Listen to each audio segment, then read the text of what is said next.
I have always detested the smell of disinfectant. It has the odor of absence, of the chemical attempt to erase all traces of life, of sweat, of tears, of humanity. Here at Golden Years Meadows, this smell is the official perfume, embedded in the thin sheets, the hospital green curtains, and the hurried hands of the nurses. It mixes with the distant, constant sound of electronic beeps, a cold symphony that marks the slow rhythm of our days. This place was sold to my son, Richard, as a paradise of tranquility, but the only thing that flourishes in these beige corridors is a polished and silent loneliness, a void that echoes louder than any medical device. The color palette seems to have been chosen to soothe, but it only numbs the soul. Beige, white, light green, colors that ask for nothing, offer nothing. The Florida sun rarely penetrates the well-sealed windows, as if even daylight were a contaminant to be kept outside. I spend most of my time in a vinyl armchair that creaks with every movement, watching other stooped figures like me, all of us sitting on our islands of silence, waiting for a meal, for a medication, for a visit that rarely comes. We are tasks on a list, bodies to be kept functional. I cling to my woolen shawl, the last bastion of my old world. It still holds a ghost of my home's scent, a whisper of jasmine from the garden and the polished wood of my piano. Richard wouldn't understand that. To him, scents and memories are not assets. I knitted it on cold nights while my late husband, John, read beside me. Now, it is my only embrace, the soft fabric against my thin, wrinkled skin, a fragile shield against the overwhelming impersonality of this place. My shoulders are permanently slumped, not just from my 78 years, but from the weight of a disappointment that has settled into my spine. My hands, which once glided confidently over the 88 keys of a piano, which soothed my son's hair when he had a fever, which kneaded the bread that fed him, now tremble. They hold the cup of lukewarm tea with a desperate urgency, as if letting go would make me float away, dissolve completely into this sterile environment. My eyes, once alive with Chopin's melodies and the laughter of a full house, are now lost, fixed on a stain on the opposite wall, welling up with a grief I dare not show. Crying here would just be another mess to be cleaned up. The phone at the nurse's station rings. It's a shrill sound, a violation of the monotony. My heart, an old and tired muscle, gives a painful leap of hope. I've been here for 3 months. 3 months of short, rushed calls, always about some practical detail. But hope is a stubborn weed. Maybe today will be different. Maybe he'll call just to ask how I am, to hear my voice, to remind me that I am still his mother.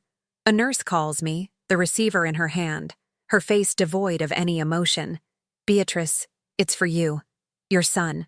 I take the receiver with a trembling hand. "Richard?" My voice comes, out as a faint whisper. On the other end of the line, his voice is exactly as I feared. Crisp, fast, efficient. There is no warmth, only the tone of a businessman closing a deal. He asks if I'm okay, but doesn't wait for the answer, diving straight into the reason for the call. He needs me to sign some papers, something about optimizing the estate. I feel a coldness run through my body, a chill that has nothing to do with the air conditioning. He talks about numbers, lawyers, logistics, and then he drops the sentence, as casually as one comments on the weather. "Oh, and Mom, I'm putting the house up for sale. It's the logical step." The world around me stops. The sound of the beeps, the muffled conversations, everything disappears. The logical step. The house where he took his first steps, where we celebrated his birthdays, where I mourned John's death. A logical step. I remain silent, unable to form a single word, the air trapped in my lungs. Hope, that foolish weed, is torn out. By the roots. He doesn't notice my silence, or perhaps he doesn't care. He continues, his voice even more pragmatic, as if he were explaining a spreadsheet to me. "Mom, let's be practical." The word practical comes out of his mouth like an acid, dissolving the last layers of my heart. His practicality was what put me here, what turned my grief into a logistical problem and my presence into an obstacle to his impeccable life. And then comes the final blow, the sentence that breaks what's left of me. The sentence that humiliates me more than any beige wall or smell of disinfectant ever could. The house is worth too much to just sit there, and you already have a new home. The cruel irony of calling this place home hits me with the force of a slap. And, to top it off, he adds the final stab, the one that twists the knife already embedded in my chest. It's dead capital. Those 3 words. Capital. Dead. My home. The sanctuary I built with John. The loving nest where I raised my only son. The place where every floorboard holds a memory, reduced to a financial term. An unproductive asset. A dead weight on his life's balance sheet. The receiver slips from my hand, falling onto the cradle with a dull thud. In that instant, the deep sadness that inhabited me transforms into something different. A cold, cutting clarity. The humiliation isn't in being old or needing care. The real humiliation is being erased, having your history, your love, your entire life reclassified as an item on a list of assets to be liquidated. He no longer saw me as his mother. He saw me as a financial liability, a bill to be paid. The pain is so intense it becomes lucid. The silent grief gives way to a devastating realization. My son, the man to whom I dedicated my life, looked at the heart of our family and could only see figures. He wasn't just selling a property. He was liquidating my identity, my past, and the memory of his father for convenience and profit. The weight on my shoulders is no longer sadness, but a sudden, terrible resolution. He thinks I already have a new home. He thinks love and memories are dead capital. In that moment, sitting in the creaking vinyl armchair with the smell of disinfectant in the air, I realize the house isn't the only thing that needs to be sold. My submission, my silence, and my acceptance of being a burden are also for sale, and I'm not going to sell them cheap. A new melody, one I didn't know I was still capable of composing, begins to take shape in my mind. If this story has touched your heart in any way, and you feel the injustice Beatrice is experiencing, subscribe to the channel to follow her journey of overcoming. We would love to know from which city or country you are watching. Leave your comment, as we want to feel how far the echo of a mother's strength can reach. After the call, I didn't go back to the vinyl armchair. The air inside the clinic suddenly felt toxic, thin.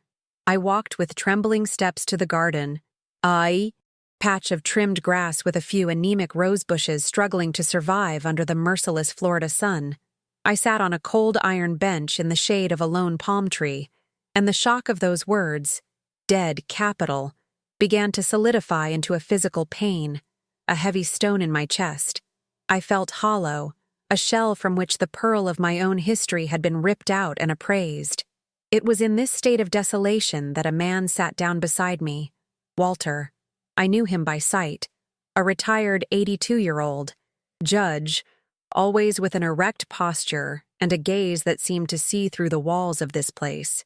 His children had also deposited him here, among the beeps and the smell of disinfectant, and then moved on with their lives. He didn't say a word for a long time, maybe 10 or 15 minutes. He just sat there, sharing the silence, which was a greater act of kindness than any empty words of comfort could have been. Finally, in a deep, calm voice that didn't match the fragility of the environment, he spoke, looking at the horizon. They can confine our bodies to these walls, Beatrice, but they have no jurisdiction over our souls. He turned to me for the first time, and in his eyes, there was a fierce, intact dignity. You are still the owner of your story. Those words were not a comfort. They were an ignition. A spark hit the flammable material of my pain and lit something I thought was extinguished. Anger. A righteous anger. The owner of my story. The phrase echoed where Richard's sigh. Words had left a hole. Suddenly, the image of my house was no longer just a sad memory, but a territory to be defended. I remembered John, my John, hammering the porch floor, his face sweaty and smiling. He wasn't building an asset. He was building a future. He planted the jasmine near the kitchen window so I could smell its perfume while I played the piano. Every corner of that house was a verse in a love song. My whole life unfolded before my eyes. Me, a young music teacher, in love with Rachmaninoff, who gave up a possible career in a small orchestra to raise Richard. I don't regret it.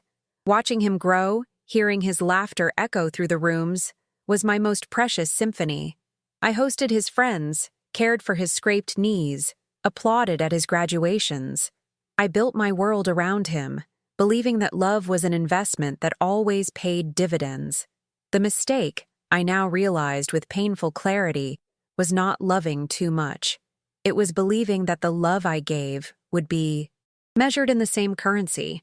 For Richard, my love was a service, an unconditional support he assumed would always be there, like the furniture in the house.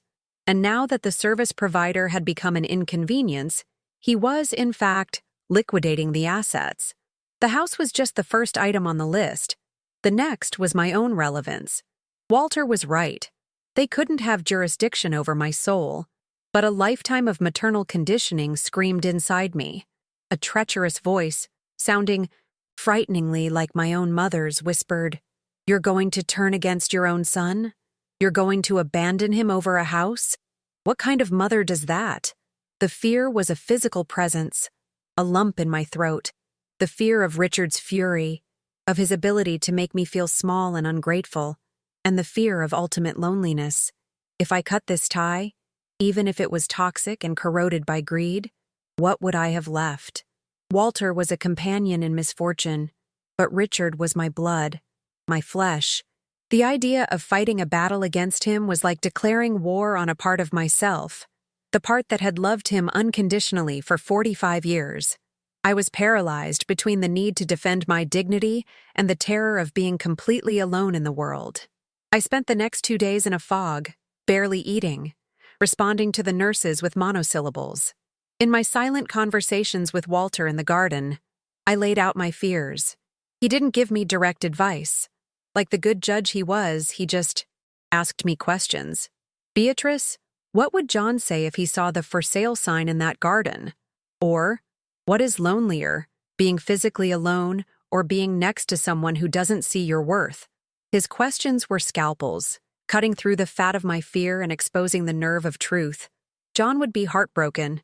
And yes, the loneliness I felt on the phone with Richard was infinitely deeper than any silence shared with Walter.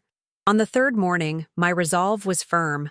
With the help of Walter, who remembered the name of an old colleague, a lawyer specializing in family and estate law, I made the hardest call of my life. I used the payphone in the hallway, my coins trembling in my hand. I hired Mr. Davies, a man with a kind but firm voice, and gave him clear instructions to initiate the process of selling the house under my authority, as the sole owner after John's passing, and to inform Richard that any and all negotiations must go through him. It was an act of rebellion, so great that my whole body trembled for an hour after I hung up.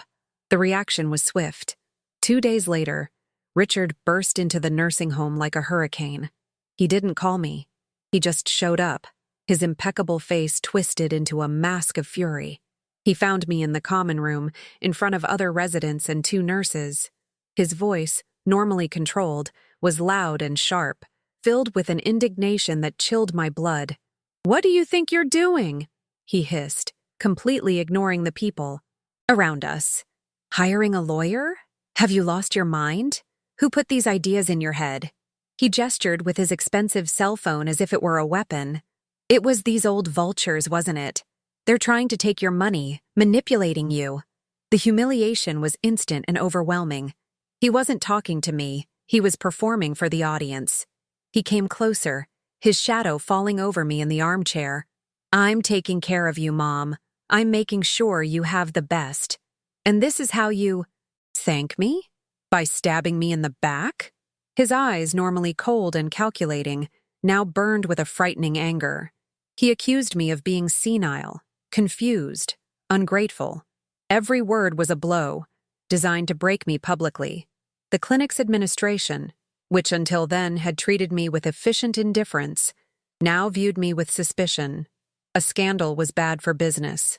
The head nurse, a woman named Doris, called me into her office later.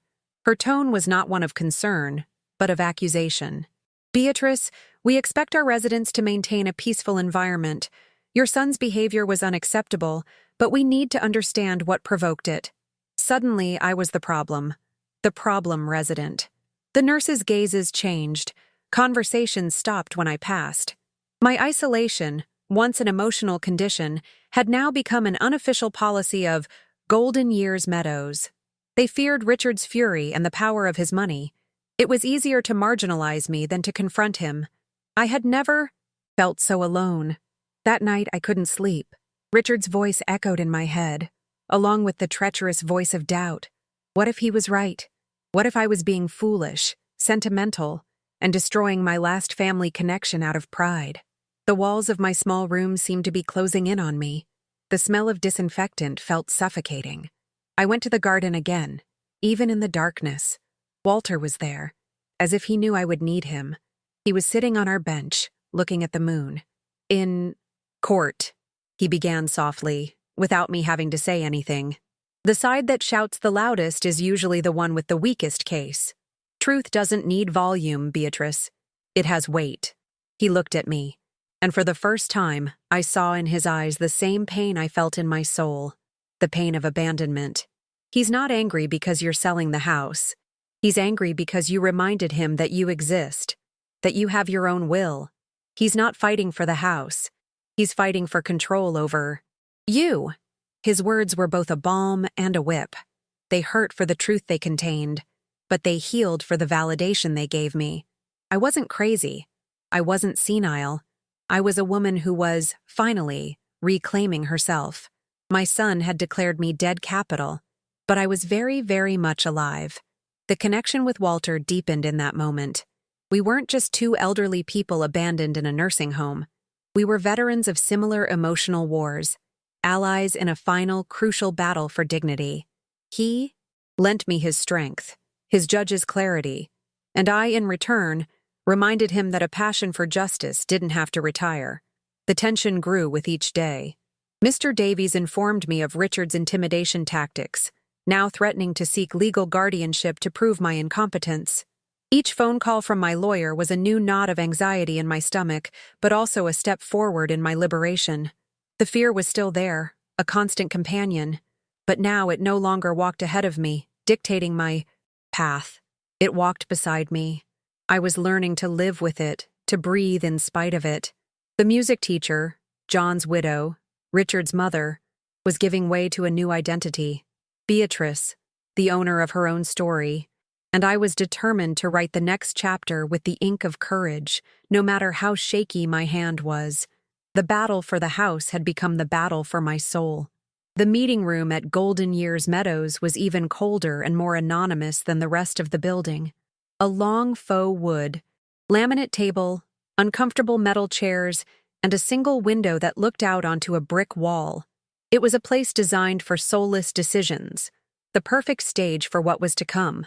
On one side of the table, my son Richard and his lawyer, a man with a thin smile and shark-like eyes. On the other, me, my lawyer Mr. Davies, and, sitting slightly behind me like a silent rock, Walter. The air was heavy with a tension that could be cut with a knife. Richard began to speak.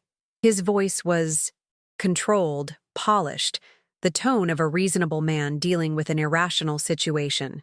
He addressed the clinic administrator, Mrs. Doris, who presided over the meeting with a nervous expression. He spoke of his deep concern for my well-being, about how my recent actions were inconsistent with my personality. He painted a picture of himself as a devoted son, forced to take drastic measures to protect his mother from predatory external influences and her own mental confusion. Every word was a lie carefully wrapped in a partial truth. Yes, he paid my bills. Yes, he had installed me in the best place his money could buy. But he used these facts as a weapon to paint me as an ungrateful and delusional child. "All I want," he said with venomous sincerity, "is to ensure that the estate my parents built is protected and used for her well-being. She is not in a position to make decisions of this magnitude." I remained silent, feeling the gaze of everyone in the room, feeling the weight of their judgment. His lawyer then took over, with a smooth, dangerous voice. He spoke of legal terms, of fiduciary responsibility, of protecting a vulnerable elder. And then, with a theatrical gesture, he slid a document across the polished table. It stopped right in front of me. It was a guardianship petition, disguised in legal jargon, a document that, if signed, would strip me of all my autonomy, giving Richard total control over my life and assets. Just one signature, Mrs. Lancaster, the lawyer said, and we can end all this unnecessary stress. The silence that followed was the loudest I had ever heard. Richard stared at me with an expression of restrained triumph, certain that his performance as a concerned son and his demonstration of legal power would force me into submission. For a long moment, I just looked at the paper. The black letters danced before my eyes, forming the words of my capitulation. I felt the fear rise in my throat, the old voice of doubt, whispering in my ear. But then, I felt Walter's calm presence behind me and remembered his words. Truth doesn't need volume, it has weight. Slowly, I lifted my head. My eyes met Richard's, and for the first time, they didn't hold the reflection of the frightened, submissive mother he expected to see. There was something else, something he didn't recognize in me. Steel. I rose from the chair, not abruptly, but with a deliberate slowness that made everyone in the room hold their breath. Every inch I rose seemed to return to me a decade of strength I thought I had lost forever. My voice, when it came, was not the trembling whisper he was used to hearing. It was firm, clear, and resonated in the room's poor acoustics. The burden, Richard, I began, looking directly at him, was never my age or my supposed confusion. I was never a burden to you. I let the sentence hang in the air, watching surprise blossom on his face. He opened his mouth to interrupt, but I continued, my voice gaining strength. The burden, I repeated, and the truth of those words gave me a power I hadn't felt in years, was having a son who only sees value in what can be sold. The burden was watching the man I raised look at his own history, at his own nest, and feel nothing but a business opportunity. That was the weight I carried in silence all these months. Richard's face shifted from surprise to a dark anger, but I didn't stop. It was as if a dam had broken inside me. That house, which you so coldly call dead capital, is the last visible remnant of a love you've forgotten how to feel. It's the wood your father sanded, the garden your mother cultivated, the roof that sheltered you. It is not an asset, Richard. It is a sanctuary, and you wanted to defile it. I turned for a moment to Mrs. Doris and the lawyers. I am not senile. I am not confused. On the contrary, for the first time in a long time, I am seeing everything with absolute clarity. My gaze returned to my son, a look, devoid of anger, but full of a final sadness and an unshakable resolution. And now, the love that built that house, the love you despised, is going to buy me the peace that you stole from me. I took the document his lawyer had pushed towards me. I looked at the lines asking for my signature, my surrender. I looked at Richard one last time, and then, with a slow, deliberate movement, I tore the paper in half, and then in half again. The sound of the tearing paper was the only thing that broke. The stunned silence of the room. I let the pieces fall onto the table like confetti from a somber celebration. Mr. Davies, my lawyer, seemed to understand his cue. He opened his briefcase and took out another document. He placed it gently in front of me. It was the final sales contract for the house to a young family, a couple of musicians who fell in love with the old piano I had left behind. I took the pen he offered me. My hand, which once trembled holding a teacup, was perfectly steady. I signed my name, Beatrice Lancaster, on the dotted line. The signature was not just a legal act. It was a declaration of independence. It was the sound of my new melody, a melody that was not about loss or sadness, but about the rediscovery of my own strength. I had sold the house, but I had bought back my soul. Richard's face was a mask of disbelief and impotent fury. He was used to controlling everything, to pricing everything. But there, in that cold room, he was confronted with something he could not buy, intimidate, or liquidate the dignity of his own mother. He had lost, and not just a property. He had lost the last trace of the love that had once defined him. In that moment, as Mr. Davies collected the signed contract, I felt no triumph, only a deep, melancholic peace. The battle was over. I had faced my greatest fear and survived. I was free. The silence in the room was broken only by my own breathing, calm and steady. I was, finally, the sole owner of my story and my musical score. Are you enjoying this story? Leave a like and subscribe to the channel. Now we continue with the video. Leaving Golden Years Meadows was like taking a breath for the first time after nearly drowning. On the day of our departure, a taxi was waiting for us outside. I didn't look back. I carried only a small suitcase with my clothes and my precious woolen shawl. Walter, by my side, carried a valise with his books and a picture frame of his late wife. As the taxi pulled away, I saw the beige facade of the building shrink in the rearview mirror until it disappeared, and I felt as if a heavy chain, which I didn't even know I was wearing, finally broke and fell away. Mrs. Doris and a few nurses watched us leave from the lobby, their faces a mixture of relief and perhaps, just perhaps, a hint of envy. We left behind the smell of disinfectant, the incessant beeps, and the polished loneliness. The 20-minute journey to the coast felt like a lifetime.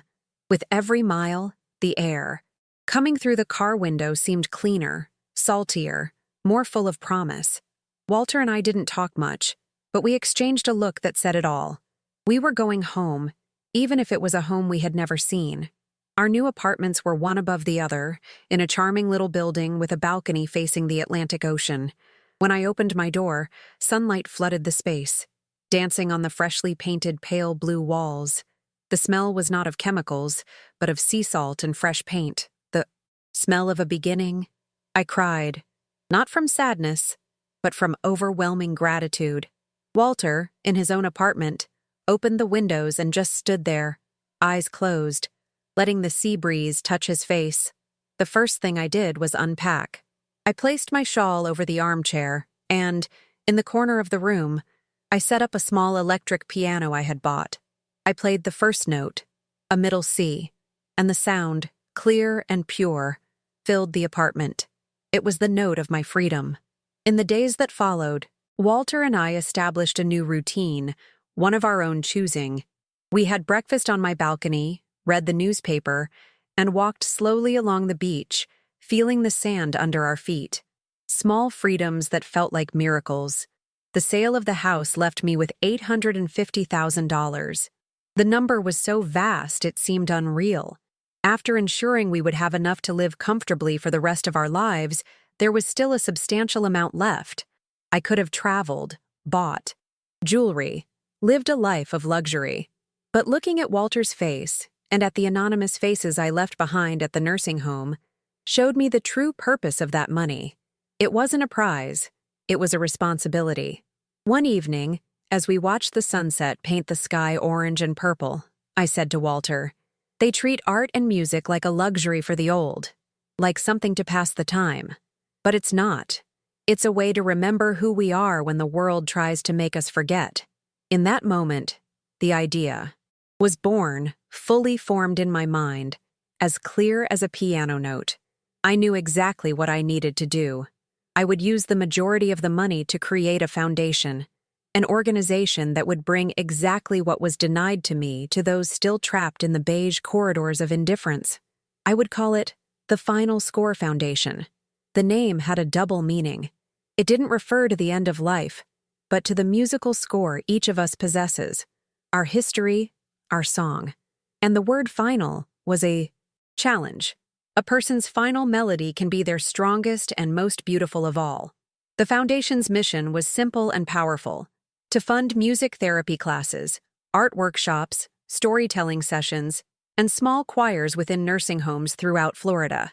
The goal was to give the elderly a tool for expression, a way to connect with each other and to reaffirm their identity beyond their patient status. It was a way to combat the dead capital of the soul with the living capital of creativity. I hired a small team and got to work. Visiting nursing homes was different now. I didn't enter as a frightened resident, but as an advocate. I saw in many eyes the same lost look I once had, and it only strengthened my resolve.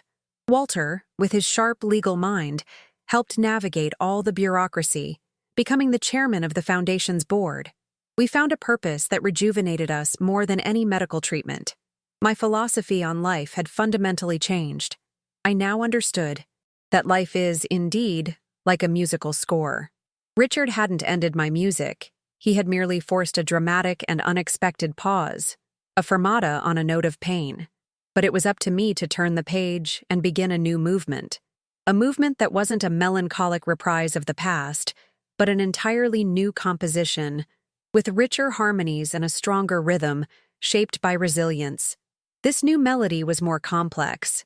It had notes of sadness for what I lost, but also vibrant chords of friendship, purpose, and peace. Walter's friendship became my mainstay, a bond forged in mutual respect, much stronger than the bond of blood that betrayed me. I discovered that true family is not the one you are born into, but the one that helps you get up when you fall. Sometimes I sit at my electric piano, looking out at the ocean, and I improvise. The music that flows from my fingers is no longer Chopin or Rachmaninoff. It's mine. It's Beatrice's song. It has the sound of the waves, the silent steadfastness of Walter, the pain of betrayal, and the resounding joy of liberation. It's proof that no matter how late in the performance it is, you can always compose an inspiring finale. The house of brick and wood was gone, sold to strangers. But the home that John and I built was not in those walls. It was in the love it contained. A love so powerful that it survived his death, survived my son's greed, and transformed into a legacy of hope for hundreds of other souls. Dignity, I learned, is priceless, and reclaiming control of one's own life is the greatest wealth one can possess. Have you ever done a kind gesture that changed a life? Leave a little heart if you believe that love is more powerful than any wealth. Subscribe for more stories of second chances. Comment, "Love is priceless," if you also believe in human kindness. 3 years later, the air doesn't smell of disinfectant, but of orange cake and the soft scent of gardenias arranged in small vases on the tables. We are in the community hall of a senior center in Tampa, one of the many places now touched by the Final Score Foundation. The sound is not of medical beeps, but of laughter, conversation, and above all, music. On the small stage, I, now 81, raise my hands, not to support myself, but to conduct. Before me is the Voices of Experience Choir, a group of 15 residents aged between 75 and 92. Their faces, marked by time, are lit with concentration and joy. When I give the signal, their voices join in, an imperfect but deeply moving harmony, singing a song about new beginnings. My shoulders are straight, and my eyes, which once stared into the void, now shine, meeting those of each singer. In the front row, Walter, at 85, applauds with an enthusiasm that belies his age. He is no longer just my ally. He is my family, the co-author of this new and unexpected phase of my life. Our existence is not about waiting for the end, but about filling each day with meaning, with the simple beauty of a shared melody, a walk at sunset, a comfortable silence between two friends who understand each other without words. Hundreds of miles away, in a glass and steel office in Miami, Richard closes another multi-million-dollar deal. He looks out the panoramic window, seeing the yachts in the harbor, symbols of a wealth he has painstakingly accumulated.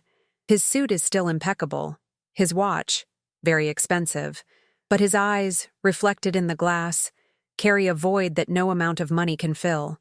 He has everything he wanted, but he lost the one thing he once had for free, a mother's love and the warmth of a home.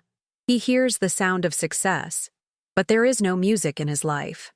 I lower my hands, and the last note of the choir hangs in the air before being swallowed by a wave of applause. I smile, a genuine smile that reaches my eyes. I look at the faces before me, at Walter, at the community we helped nurture. My musical score did not end that day in the meeting room. That was just the end of the first movement. The finale, the one I live now, is sweeter than anything I could have imagined.